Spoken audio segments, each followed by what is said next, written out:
So Yargos Lanthimos' Kinds of Kindness is a very, and I know this is going to sound, like it's Lanthimos, so to call his film weird almost seems like, like almost ubiquitous, but like it's an anthology that does go the extra mile into weirder territory here. And I think like this is kind of like Lanthimos getting back to like his weirder roots, I guess is like an easier way to say it, because it's not like I mean, coming into this film fresh off like Poor Things, I think there's like a lot of anticipation to see what Lanthimos will do next, after having made that Academy Award winning film, and he doesn't disappoint. Like I would think that he might like fall back on making something a little bit more palatable, or delivering something more akin to what Poor Things ended up being, but he thankfully doesn't. I think some of that is due to the credit of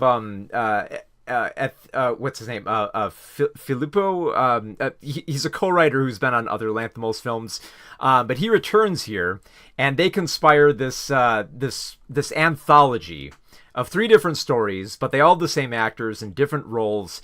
And like the best way to describe these stories is that it's all about control and polyamorous relationships. And like it covers, there's a lot of ground covered in this film. Like there's so much that it talks about in terms of control and relationships, and death and desire and longing for love. It covers a lot here. But I think those are the most key points here. And like any Lanthimos film, it goes through the bits of being so like pitch black dark with the comedy, but also like meaningful in its drama, in the way that it wants you to laugh at like the weirdest stuff where you almost kind of got to wince at it.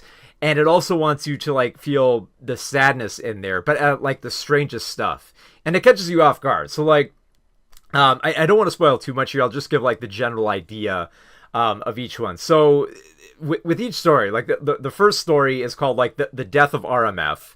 And it's weird because like all the stories revolve around one character called RMF, who doesn't play a big role in any of these stories, but the Death of RMF is basically about a character called Robert, played by Jesse Plemons, who really wants to be in a polyamorous relationship, and he's going about the motions of adhering to the whims of this guy who's in control, played by Willem Dafoe, who says, "Hey, do all this stuff, and you'll be rewarded." And he's pushed to go much further than he would expect. Like it does, as the title implies, it does involve some murder. The second story, RMF is Flying, it poses Jesse Plemons as Daniel, a cop who has recently come back into contact with his wife that he thought was lost.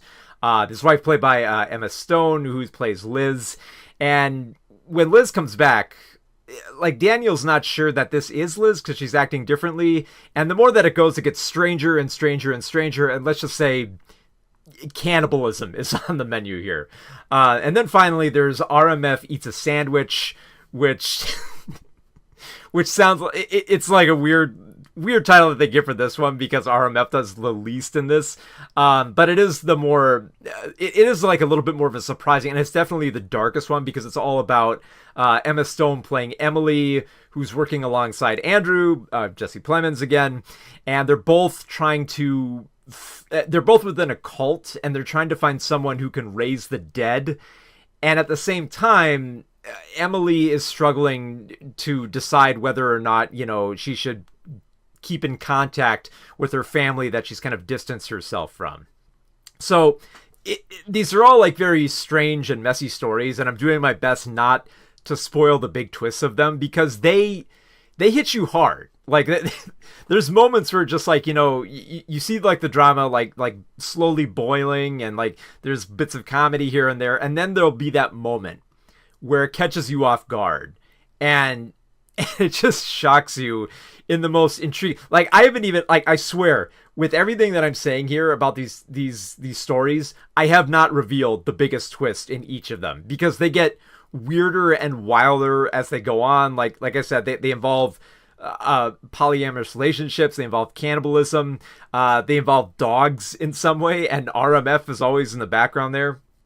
So like it's, I guess like, you know, a lot of people will be describing this anthology as, you know, wild, and I guess like that's the best way to describe it, just because like all three of these shorts, they explore so much and they're all over the place, but they all feel like they have a firm focus on what is most important and what's meant to be communicated with these characters who are in these very odd situations. And I think like an even easier way to look at it is just, you know, looking at it as the stages of polyamorous relationships.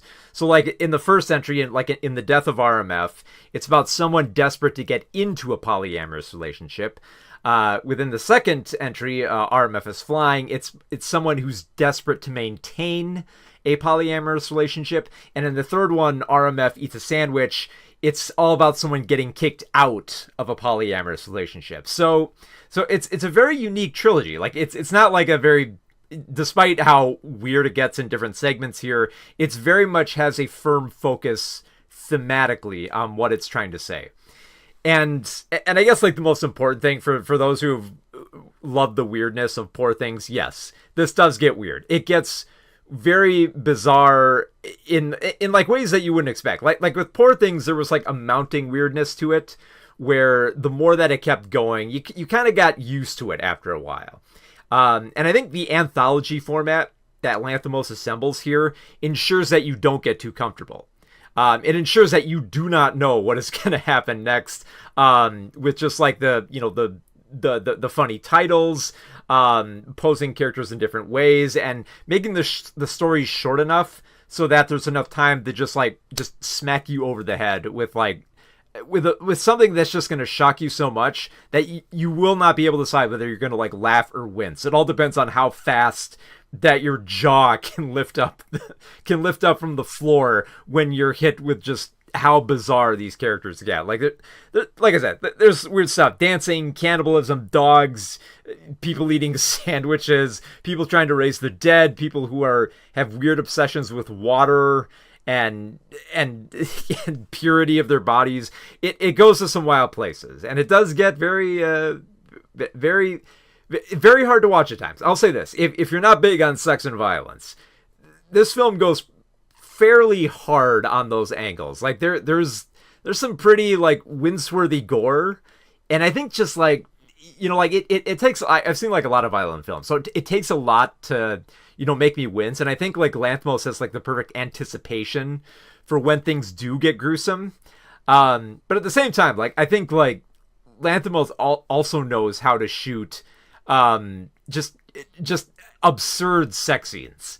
Like sex scenes that will just catch you off guard a little bit. And part of that is like it's edited similar to the way that Poor Things is. Like in particular, there's one moment where the characters of a polyamorous relationship are just watching porn. And they kind of like allude to it, but then they make a hard cut to them watching a porno that they filmed themselves. And it's meant to be very like emotional and heartfelt because it's all about longing for, you know, someone that you've lost before. But at the same time, it's like, yeah, it's a film porno, so you kind of have to laugh at it. So it's perfect. Like it's one of those things where like I love Yargos so much because he knows how to make you care about the most absurd things and laugh at like the most uncomfortable moments. And Kinds of Kindness kind of does a lot of what Poor Things did, to a degree where I almost kind of love it more. Like I know like in terms of like a more complete narrative, I think Poor Things is great, but in terms of just exploring all the weird stuff that you could do with this stacked cast here, like I've addressed like, you know, Emma Stone, Jesse Plemons, Willem Dafoe, but also like Margaret Qualley, who kind of like almost literally jumps into some of these performances. Great supporting roles from Hong Chow, Joe Alwyn, I always screw up his name, Mamadou Athi. Fantastic cast here. Not to mention that just hiring for RMF, it's like an unknown guy. I think like there might be like some relation to how like they have like that connecting character here. But it's all that, just the cast here is fun. It's just they're all so engaged with it. They all like know the score, and they have enough faith in this material where they don't have to wink at it. Like, they know that this is absurd, and they're letting Yargos Lanthimos take them for the ride here. And it works. I was just stunned at how engaged I was with each anthology entry here. Like, I guess if I had to choose, like, a weak one, because I know someone will probably ask, like, what is the weaker one here?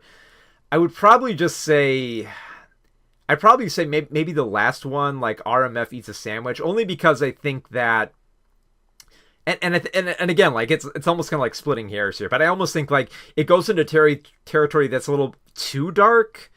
That really, and I don't think it's like inappropriately dark. I think it's just like it's a darkness that really tests the limits of how willing you are to embrace this type of absurdity, because it gets into some very troubling areas in terms of what the central character of Emily goes through, where you really do feel for her, where it's almost kind of like hard to accept, like, the stranger twists that go on with it. But all in all, like, I adore each one of these entries. And I know, like, immediately coming after Poor Things, a lot of people are going to say that, it's not as honed or it seems like a little bit more scattershot in terms of its tone.